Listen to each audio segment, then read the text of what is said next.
Olá pessoal, aqui quem fala é a Gabi e no vídeo de hoje eu vou mostrar uma visão aprofundada sobre as propriedades de renderização que temos aqui no Glow. Depois de assistir esse vídeo, vocês vão saber como criar imagens fotorrealistas e de alta qualidade para publicar e compartilhar seus projetos do Glow. Vamos lá?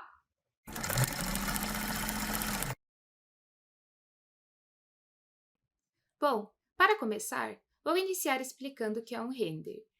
O termo renderizar refere-se ao processo de calcular como a luz interage com os modelos 3D, aplicando as propriedades dos materiais e texturas para produzir imagens 2D finais que representam a cena de forma fotorrealista. Este processo envolve cálculos complexos de trajetória de luz, sombra, reflexões, refrações e outros efeitos visuais. De forma simplificada, podemos entender a janela de render como um estúdio fotográfico, onde podemos controlar elementos da cena, como fundo, luz e câmera, para no final gerar uma imagem fotorrealista. Então, para abrir o modo de renderização, vocês podem acessar o menu de render na barra superior e clicar na opção Render. Esta janela irá aparecer como uma mensagem que, para iniciar a renderização interativa, precisamos clicar na tela. Observem agora que as minhas duas janelas estão sincronizadas, ou seja, ao movimentar meu ponto de vista de um lado, o mesmo acontece do outro. O que estamos vendo aqui na janela de render é uma pré-visualização de como ficará nossa imagem final. Isso vai nos ajudar a testar diferentes luzes, fundos e cores antes de gerar o render final. Caso você esteja satisfeito com a pré-visualização e queira gerar um render, primeiro você precisa selecionar o botão de parar na barra de ferramentas. Este botão interrompe a renderização interativa, assim, a mudança de ângulos na tela não afeta mais a janela de render. Para iniciar o cálculo da renderização final, basta clicar no ícone de Play. Como vocês podem ver, o Glow começa a calcular e mostrar o tempo restante na barrinha de progresso logo abaixo. Quando o processo estiver finalizado, esta mensagem irá aparecer e, ao clicar em Abrir a pasta, o Glow irá abrir a pasta onde a imagem foi salva. Observem que, como ainda não alteramos nenhuma propriedade, nossa imagem está com uma qualidade baixa, o que serve muito bem para uma pré-visualização enquanto estamos trabalhando em nosso projeto. Vamos ver agora como alterar o tamanho da imagem e algumas outras propriedades. Para isso, vamos selecionar o ícone das propriedades de imagem e vídeo. Na primeira seção, iremos definir se vamos gerar uma imagem única, uma série de imagens turntable, que seria da peça rotacionando em 360 graus, ou uma animação. Neste vídeo, vamos falar exclusivamente sobre a geração de imagens únicas. Em ponto de vista, vocês podem escolher entre gerar a imagem a partir do ponto de vista atual ou a partir de pontos de vista personalizados. Para criar pontos de vista personalizados, você pode acessar Display, Ponto de Vista, Visualização Personalizada. Aqui você pode salvar alguns pontos de vista do seu projeto, selecionando o ícone de câmera. Seguindo com as configurações de imagem, em Colorway, temos a opção de gerar a imagem desta variante, de todas as variantes de cor do projeto, ou clicando no ícone de gota, você pode definir quais colorways que deseja renderizar. Em tamanho da imagem, vamos definir qual será o tamanho da imagem renderizada final. Você pode selecionar entre as opções fornecidas ou inserir valores personalizados em altura e largura. Em orientação, você pode definir se deseja criar uma imagem retrato, que seria vertical, ou paisagem, que seria horizontal. Para definir o tamanho e resolução ideal para a sua imagem, é muito importante levar em consideração qual o propósito final desta imagem. Por exemplo, caso meu objetivo seja utilizar o render em uma rede social como o Instagram, vou querer uma imagem de 1080 por 1350 no formato retrato. Este é um dos tamanhos recomendados pelo Instagram para postagens. Em resolução, verifique se você está utilizando no mínimo 72 ppi, que é a resolução indicada para telas.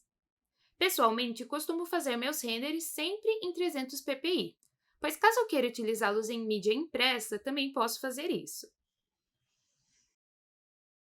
Em fundo, podemos definir uma cor sólida para aplicar no fundo do nosso render.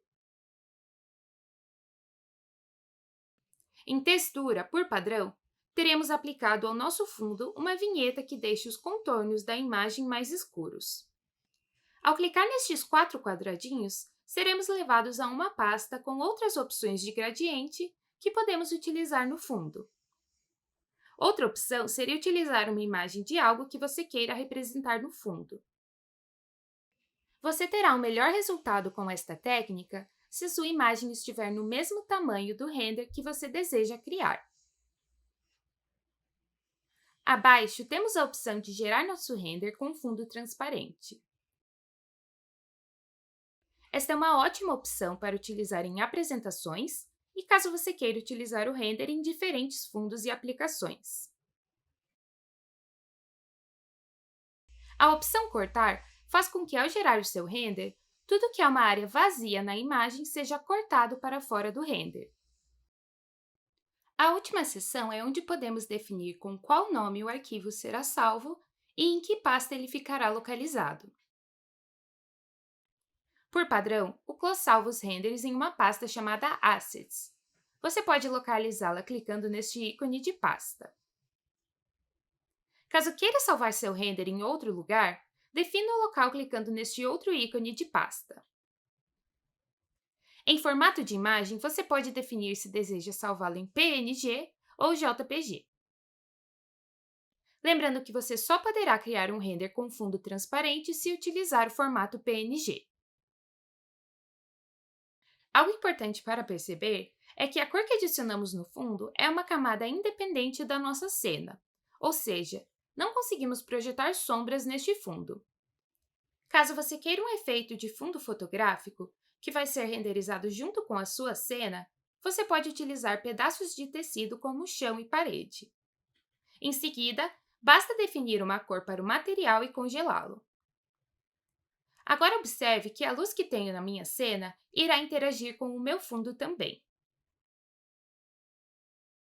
Caso você queira utilizar um fundo infinito, temos algumas opções disponíveis no Connect que vocês podem baixar e utilizar de maneira gratuita. Vamos agora configurar as propriedades de câmera do nosso render. Vou iniciar selecionando o ícone de câmera na barra de ferramentas. A primeira seção é responsável pelas configurações da lente. Ao alterar o valor do campo de visão, também estamos alterando o ângulo da lente, permitindo que a nossa câmera capture mais ou menos elementos ao redor da cena. Por padrão, o valor do campo de visão é 15.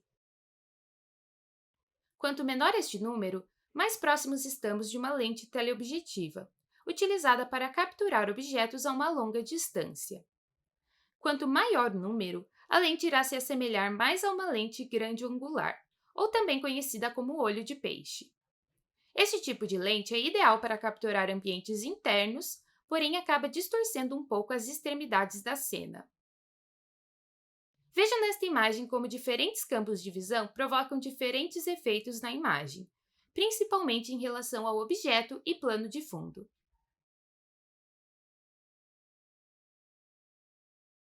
Em seguida, temos as configurações relacionadas ao posicionamento da câmera.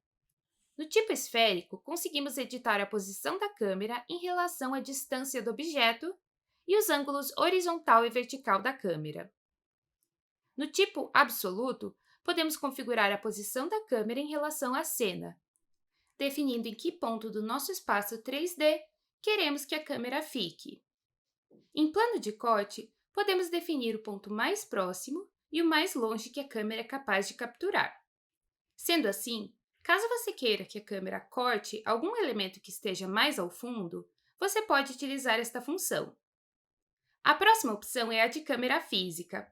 Esta é uma função mais avançada de render que utiliza conceitos de fotografia e, por isso, vamos abordar esta função em um vídeo separado, explicando detalhadamente cada parâmetro.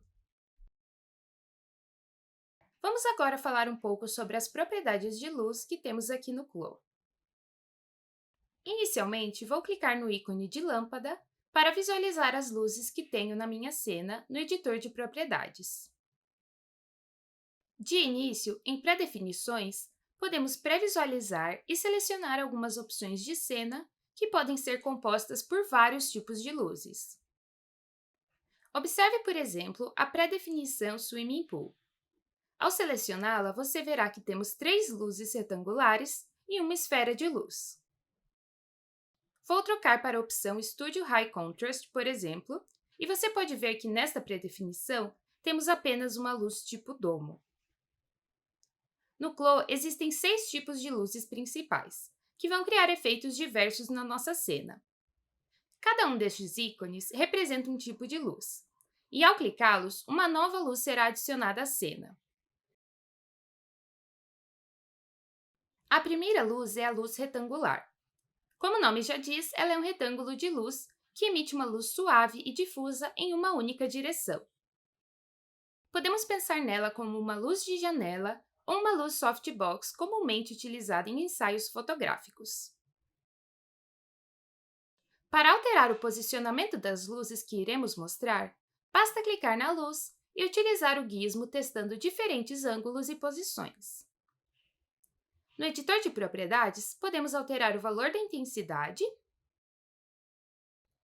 trocar a cor da luz e alterar o tamanho dela.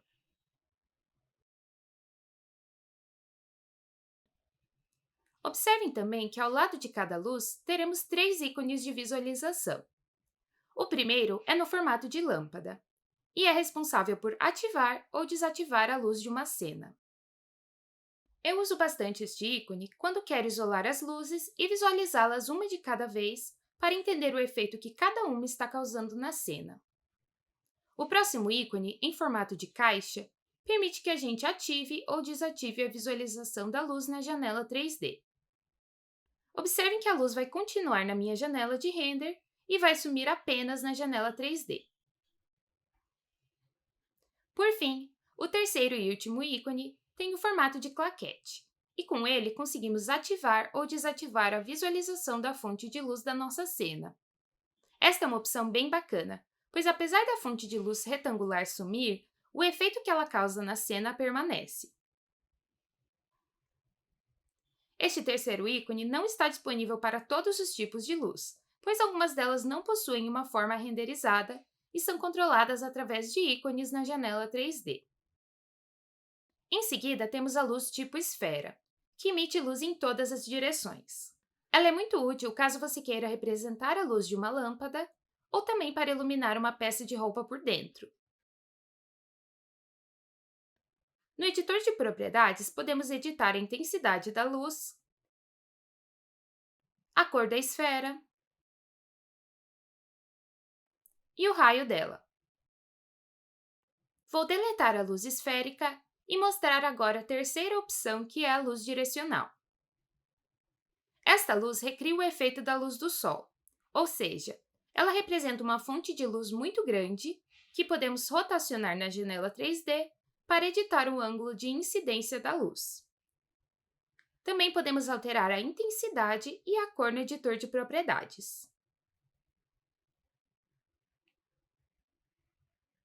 Em seguida, temos a luz holofote. Ela funciona como um spot de luz que podemos controlar e direcionar para uma região específica da cena.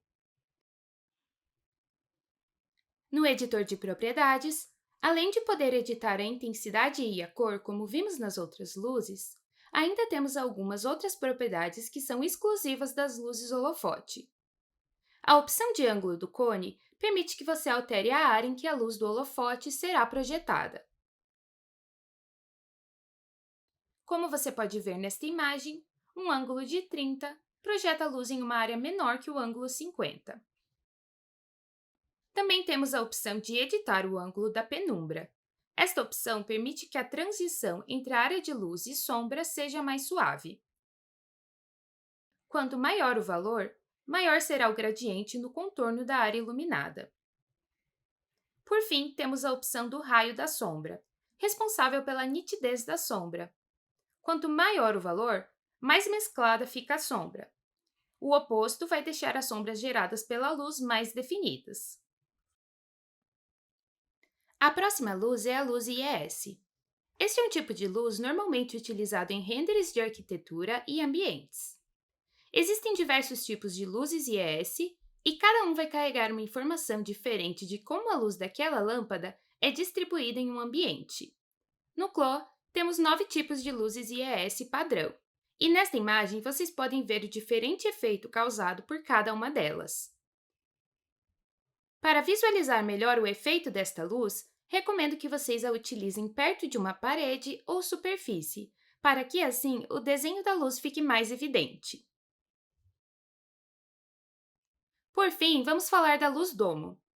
Este é um tipo de luz comumente utilizado em softwares 3D, pois é capaz de fornecer uma luz mais realista para a sua cena. Com ela, é possível inserir modelos 3D em qualquer tipo de ambiente. Para compreender como ela funciona, imagine que temos um domo ao redor da nossa cena, que funciona como uma grande tela de LED, emitindo luz na nossa cena.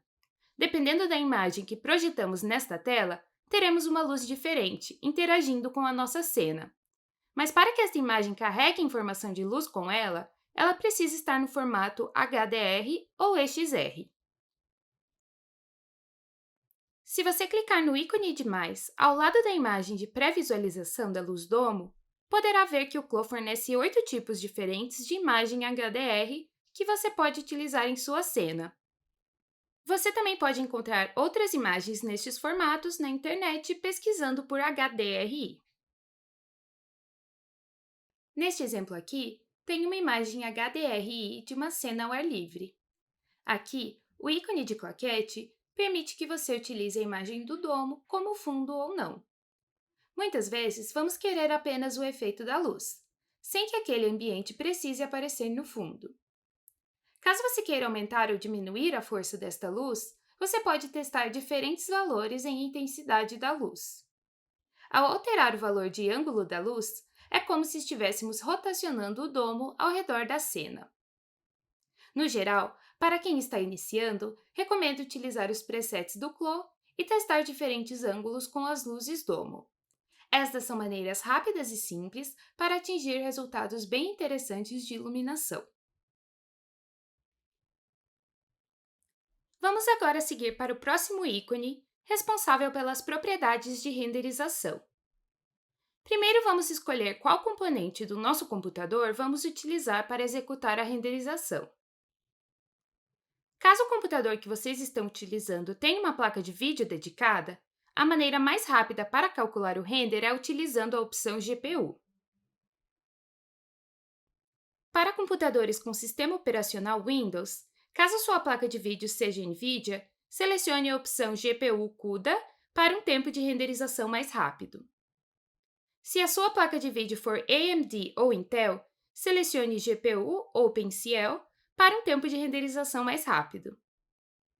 Marque a opção CPU Supporting para utilizar seu processador junto com a placa de vídeo ao renderizar. A opção de baixa prioridade de GPU faz com que a GPU seja usada primeiro em outras funções e depois na renderização. Vou deixá-la desmarcada. Na seção de condições de término, temos a limiar de ruído, onde podemos definir o limite de ruído para a imagem de renderização final. Por padrão, a limiar de ruído é de 0,05, e você pode baixar este valor para 0,01, por exemplo, caso queira uma imagem mais nítida. Observem esta imagem de teste de render. Aqui podemos perceber que quanto maior a limiar de ruído, maior será o número de pontinhos pretos na imagem final renderizada. No próximo item, você pode definir o tempo máximo que pode ser utilizado para a renderização por imagem. Isso significa que o CLO vai tentar chegar ao limiar de ruído dentro deste tempo limite. Normalmente, não costumo alterar este valor, a não ser que eu queira renderizar uma animação de uma forma um pouco mais otimizada.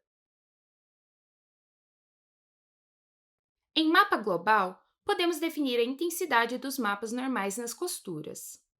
Em seguida, podemos definir a qualidade desejada para os materiais e luzes. Aqui o que estamos alterando, na verdade, é a quantidade de light paths que será calculada na imagem.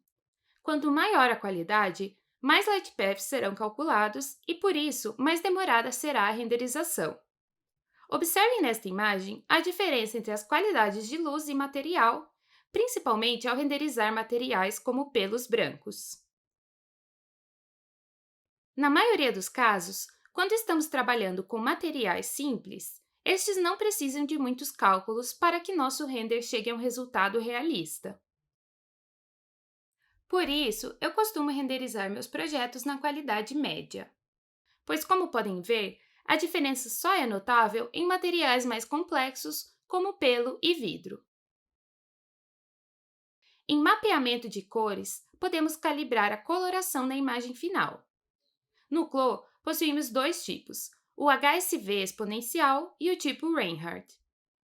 O tipo Reinhardt pode ajudar a evitar a superexposição de tecidos claros, enquanto mantém a exposição adequada para tecidos escuros.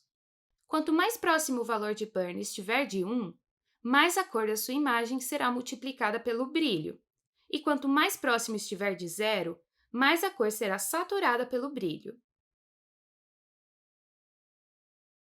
O tipo de mapeamento de cor HSV exponencial é semelhante ao valor de burn 0, pois a proporção de cores RGB permanece.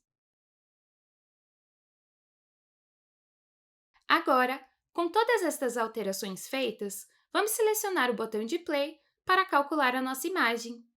Vou acompanhar através desta barrinha o progresso do meu render.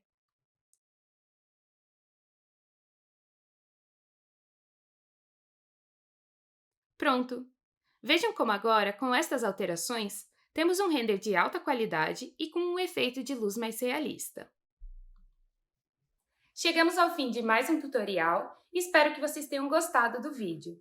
Este foi um tema muito pedido por vocês nos comentários, então caso queiram ver algum tutorial específico aqui, é só pedir. Não se esqueçam de deixar o like e seguir o canal para mais conteúdo como este. Até o próximo vídeo!